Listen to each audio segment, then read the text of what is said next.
Some congressional Republicans are asking President Obama to just shut the government wallet and freeze federal spending. But can that really happen or work during a recession? Congressman Roy Blunt, Republican of Missouri, joining me now from Capitol Hill. Welcome, Representative. Thanks for coming on the program. Hey, Liz, it's good to be with you. Thanks for what you're doing every day to talk about these issues. We're trying very hard at Fox Business to really look at both sides of the issue on all of this. Just yesterday, the president, Representative, said that he wanted to cut the deficit in half by the end of his first term.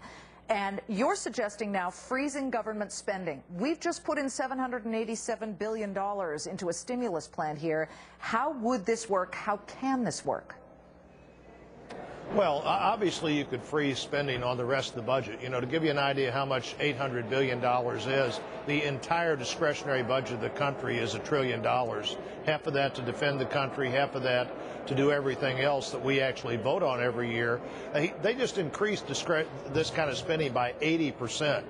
And all of that goes right into the deficit. It's got to be potentially one of the easiest challenges anybody ever set for themselves, to make this huge increase in the deficit and then say, in 4 years, we'll get it back to half of what it is today.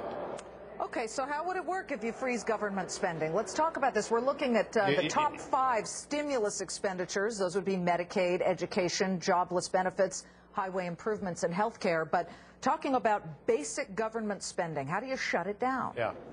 Yeah, well, our proposal would just be on the part of the budget that we'll vote on this week, the omnibus spending bill, just to not spend more than we spent last year. In other words, have level funding from last year. We've already increased government discretionary spending by 80%. So surely you could hold the line on the amount of money we spent last year for all of those other items that don't include Social Security, don't include Medicare, don't include Medicaid. Just a discretionary $1 trillion of the budget. That's a huge number, and simply don't increase it. The president says there's lots of waste and fraud out there, and that's one of the ways he's going to balance the budget. We'll start by finding that 2% or whatever would be the inflationary number this year by not having an omnibus spending bill that has 9,000 earmarks in it and as much as the highest increase in discretionary spending in probably a decade, except for right after 9/11. Yeah. Cut the spending. I'm liking that idea. Let's talk about Missouri in particular. Right. Your governor, Jay Nixon, intending to maximize the use of the stimulus package for your state. Some governors don't want to use the money or say they don't need it. What's Missouri going through right now? You've got unemployment at about 7.3%. That's lower than the national average, but not something that you'd like to see go any higher, certainly. Do you think your state should take the stimulus money, rather? Well, Liz, I was a former statewide elected official myself. My son was the governor that didn't run again, and Jay Nixon just replaced him as governor. And I always tried hard not to give a lot of advice to people in Jefferson City because of those factors. But I certainly wouldn't do anything to build a permanent budget around this temporary money. If I did take the money, the best way to do it is to do things that you don't have to repeat. Put roofs on buildings, get out there and spend money, do your own stimulus, but don't build permanent spending around money that the federal government's going to give you one time. You just announced that you're going to run for the Senate. What do you feel you can accomplish in the Senate that you couldn't in the House? Well, the Senate's really where the fight is. We saw what happened last week when 3 Republicans joined the Democrats. Suddenly they got to that magic number of 60. And at that point, House members nor Senate members even got to read the bill.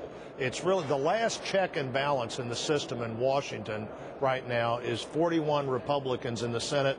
Our Republican Senator, Kent Bond, who's done a great job for us for a long time, is leaving the Senate. It's critically important to keep that last speed bump in the process, and I'm going to see if I can be the person that makes that happen. Well, congratulations.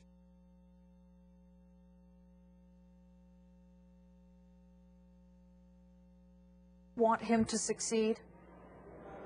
Well, I do, and in fact, I'm in charge of the health care task force we put together here in the House to be an active part of that debate.